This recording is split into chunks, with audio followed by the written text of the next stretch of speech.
जयपुर की महत्वाकांक्षी द्रव्यवती नदी कायाकल्प परियोजना के जल्द ही दिल सुधरने वाले हैं। नदी के आसपास रहने वाले लोगों को दुर्गंध और गंदगी से मुक्ति मिलेगी। इस उम्मीद की किरण अब नजर आने लगी है। कैसा होगा ये सब जानने के लिए देखिए ये खास रिपोर्ट। द्रव्यवती नदी कायाकल्प परियोजना का काम पिछली भाजपा सरकार के समय शुरू किया गया है। करीब 1676 करोड़ रुपए की लागत के इस काम की जिम्मेदारी टाटा प्रोजेक्ट लिमिटेड और शंघाई अर्बन कंस्ट्रक्शन ग्रुप के कंसोर्टियम को दी गई थी। इसके तहत नाहरगढ़ की पहाड़ियों के आगे से ढूंढ नदी तक 47 किलोमीटर लंबाई में बहने वाली द्रव्यवती नदी का कायाकल्प किया जाना था। इस परियोजना का काम 10 अक्टूबर 2018 में पूरा होना था, लेकिन अब तक ना तो पूरी लंबाई में बहाव क्षेत्र संरक्षित हो पाया और ना ही नदी में पूरा साफ पानी बह रहा है। बीते 1.5 महीने में तो हालात और भी ज्यादा विकट हो गए। आपको बताते हैं इन हालातों के पीछे कारण क्या है। अनुबंधित कंसोर्टियम ने परियोजना के रखरखाव का काम महीने भर से बंद कर रखा है।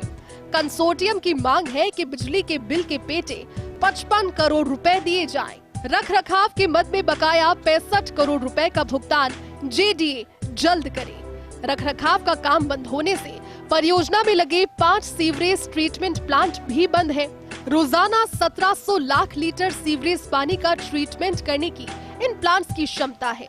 इन प्लांट्स के माध्यम से सीवरेज के पानी को ट्रीट कर नदी में छोड़ा जाता था, लेकिन प्लांट्स के बंद होने से सीवरेज का पानी बिना ट्रीटमेंट के सीधे नदी में जा रहा है और उसकी वजह से नदी में दोनों तरफ दूर दूर तक रहने वाले लोग प्रदूषित वातावरण में जीने को मजबूर हैं। जगह जगह लगे कचरे के ढेर और गंदगी से नदी पूरी तरह से एक गंदे नाले में तब्दील हो गई है।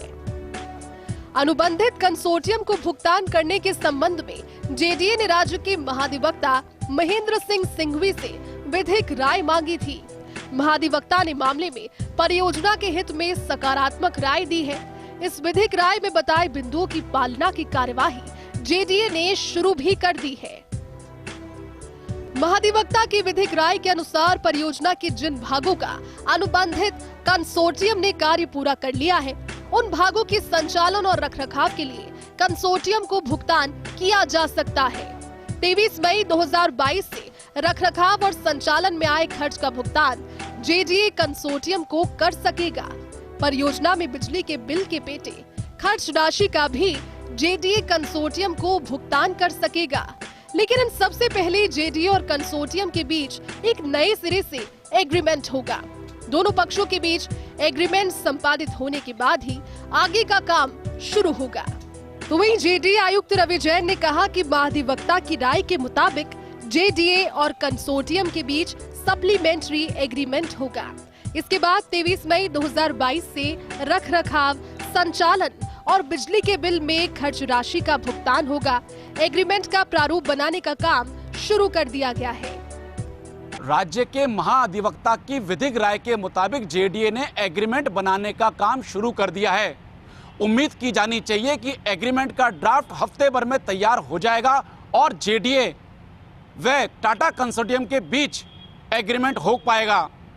इससे द्रव्यवती नदी के आने वाले दिनों में हाल सुधर सकेंगे। कैमरा पर्सन नरेंद्र के साथ Abhishek Srivastava, First India News, Jaipur.